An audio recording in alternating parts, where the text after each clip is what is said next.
The strongest hero is betrayed by humanity and reincarnates as an overpowered Dark Lord in the year 447. There was a huge war around the world between the 6 heroes and the Demon Lord. The Demon Lord's army of skeletons rushes into the battlefield to face the heroes, but the heroes have been blessed with godly powers and now have angel forms. The Demon Lord, Linus, was sitting in his room chamber, watching everything from his ball. All his strongholds have been defeated, and this is their last line of defense. The skeletons manage to clap some human soldiers, but one of the heroes has the power to bring them back to life. Suddenly, a huge tree-like creature appears, making the Demon Lord angry because he recognizes it as the arch-hero who quit being human to get more power. Linus gets up and summons his staff to join the fight, but his Fenrir companion and loyal general stop him, reminding Leonis that he made a promise to the goddess of rebellion. She had entrusted him to do something when he was still human. So, Leonis decided to accept defeat. He drops his staff and walks toward a door while his castle is being destroyed. Before entering, he promised that he would rise again in 1,000 years and reclaim his throne. And so, he sealed his own soul in the Grand Mausoleum. 1,000 years later, we then see 2 girls exploring the castle ruins of Linus. Celia and Regina are on a mission to scout the ruins because they have reports that some monsters called voids are building their nests there. They walk through a corridor and reach a huge door. Celia recognizes it as the king's mausoleum where Demon Lord kings decide to rest waiting for their final days. Regina tries to open it but thinks they need to pick up something to blow it apart. Celia then notices some writings on the door and uses her phone to decipher the language. She realizes the door is alive and touches it. Suddenly, the door activates and opens up. She picks up her gun and steps inside, where she finds a huge crystal. She then realizes there's a person inside and decides to help him. We then see Linus in a barren place. He sees Roselia, the god he once made a promise to. He says that he finally has found her, and she replies that it's been over 1,000 years since they met. Linus explains he couldn't do anything against the godly powers given to the heroes, so he decided to seal his soul to keep his promise to her. She replies that she's happy that he still remembers it and walks away into the air. Linus tries to stop her, but she simply says she hopes to meet him again. Meanwhile, Celia is trying to shoot the crystal to rescue Linus, who's the person inside. He complains about the noise and wonders if it's been 1,000 years already. He guesses the reincarnation ritual was successful. Linus then notices Celia trying to shoot the crystal. He realizes she's human and thinks she's trying to rob his grave. So, he decides to show her the power of the reincarnated Demon Lord. He uses his magic to shatter the crystal and knock her down. He initially thinks she's a descendant of the High Elf tribe, but he's wrong. He then decides to finish her but stops when she asks why a kid would be locked inside the crystal. He looks at his reflections and is shocked to see that he's in his human form when he was still a hero. Yes, the Demon Lord is a former hero. The girl asks him why he was sealed inside the crystal and checks him out to make sure he's not hurt. She then suddenly hugs him, telling him that Big Sister is there to protect him. He initially gets annoyed but eventually ends up fainting. He later wakes up, and she gives him some cookies. He thinks that his current body is bad because he fainted from something trivial like hunger, but luckily, Celia saved him.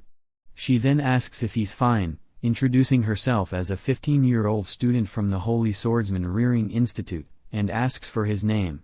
Linus introduces himself and thinks he can use her to get information about the current world.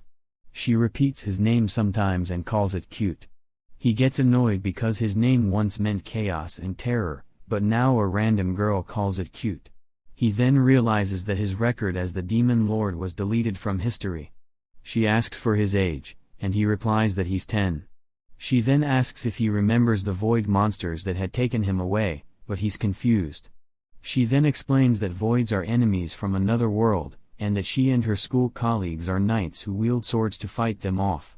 Linus is initially confused because 1,000 years ago, the enemies of the world were people like him, the Demon Lord, and the Goddess of Rebellion. Celia then explains she and Regina were investigating these ruins because they suspect it's a void base. He realizes that she found him by coincidence, but she said that the door was sealed until she touched it. He then asks her what year it is. She says they're in year 64, which confuses him. They suddenly hear a big explosion, and Celia receives a message from Regina stating she encountered large voids. Celia immediately holds on to Linus, stating she will protect him. An ogre void comes through the door, and Celia tries to shoot it down. He gets all annoyed, they're destroying his grand mausoleum, and decides to use his magic to stop it, just to trip and fall flat on his face. She tells him to back down and shoots the void, but it only tickles him. Suddenly, a laser beam destroys the void's arm and shoots its body down. It's Regina and her huge cannon. The void gets up, and Regina changes her cannon form to shoot it in the chest.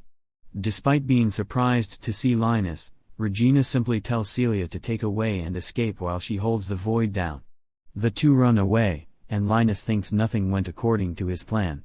His reincarnation spell failed, and he reverted to his human form before he became a demon lord. His grand mausoleum is now infested by aliens who are destroying everything. He wants to deal with them, but he can't because the girls are there, and if he shows his power, he won't be able to use Celia to get more information about the world. Celia then says they're about to reach the surface, but a crystal suddenly collapses on the ground and turns into a wyvern void. This is nothing like the wyverns he's used to. Celia tells Linus to run away while she deals with the monster. Her gun then turns into a sword, and she prepares to deal with it, but Linus simply ignores it and starts casting his spell to destroy the monster. Celia, for some reason, pushes Linus away, telling him to run, and gets sliced in the gut. She lies on the floor in a pool of her blood, and Linus wonders why she did it. She says her last words, telling him to run and escape with Regina, but Linus gets closer to her. The wyvern gets closer, and a second void appears. She apologizes for not protecting him and closes her eyes. Linus holds her hand until her last breath, but thinks she's an idiot. He only kept her to gain more information, but she decided to sacrifice herself to protect him. In fact, he could have used his power to easily block the wyvern's weak attack. He wanted more information, but he didn't think she had value to him anymore. However, she reminded him of Rosalia when she protected him, revealing that when Linus was the hero, he was betrayed by the people he tried to save. That's why he became the Demon Lord. More voids appear and try to attack him, but his magic barrier manages to block it all. He thinks it's annoying to have his human form because he regained his emotions. The voids continue to unleash attacks, all parried away. He then turns around and summons his staff. He tells the voids that he grew attached to Celia's courage and decides to punish the voids for disturbing his castle. He casts a level 8 gravity spell, smashing a void with the pressure. Another void tries to attack, but he simply blocks it with his barrier and modifies it to attack with spikes. The last void starts flying away to escape, but he simply jumps and casts another level 8 fire spell to fry it down. However, there was something he didn't expect. The void's bones remained after using the spell, something that never happened even against dragons. He thinks it's because his current mana levels are a third of what they used to be. He then notices Celia is just barely alive. He normally wouldn't care about human lives because he's the Demon Lord, but he still acknowledges her because she tried to protect him. He cannot use holy spells to heal her, but he can use all spells related to death. So he decides to use his power to give her life. He uses a spell that restores all her lost blood into her body, healing her wounds. Meanwhile, Regina manages to finish off the ogre void and tries to contact Celia, who's still unconscious. Leonis hears it and finds it impressive that humanity's technology managed to advance that much. Celia then finally wakes up and immediately hugs him, relieved he's safe. She then checks her wounds and doesn't know how she's fully healed. She's confused because she's sure she died. Linus then explains he used his holy magic to heal her back, but she doesn't know what magic is. He then realizes Celia and Regina didn't use spells to fight the voids, but they use magic weapons that were made out of advanced magic. He realizes that in the current age, people can't use magic, so they use magic weapons that require no training or hard work. Still confused, Celia asks if he used the power of a holy sword, but he doesn't understand. She explains that some holy swords have healing powers in the Excalibur Academy. She believes he can use that power and believes that's why he was abducted by voids. She then gives a whole explanation of what holy swords are. Basically, their power is awakened by mankind to fight voids. 60 years ago, humanity almost lost the war against the voids, but children awakened the holy sword power to manipulate fire, wind, and others. He realizes that this power is different from the one he uses, so he decides to hide it from everyone. Regina then arrives, and the girls ask what happened to the void. Linus lies, saying it disappeared while he was shaking in fear. They then decide to leave the ruins, and Celia asks Linus to join her on her bike, which confuses him. He joins her, and they drive back to the academy while Regina keeps teasing Linus. After a long drive, Linus has finally a view of the city and realizes that it's the 7th Assault Garden. Watch this next video.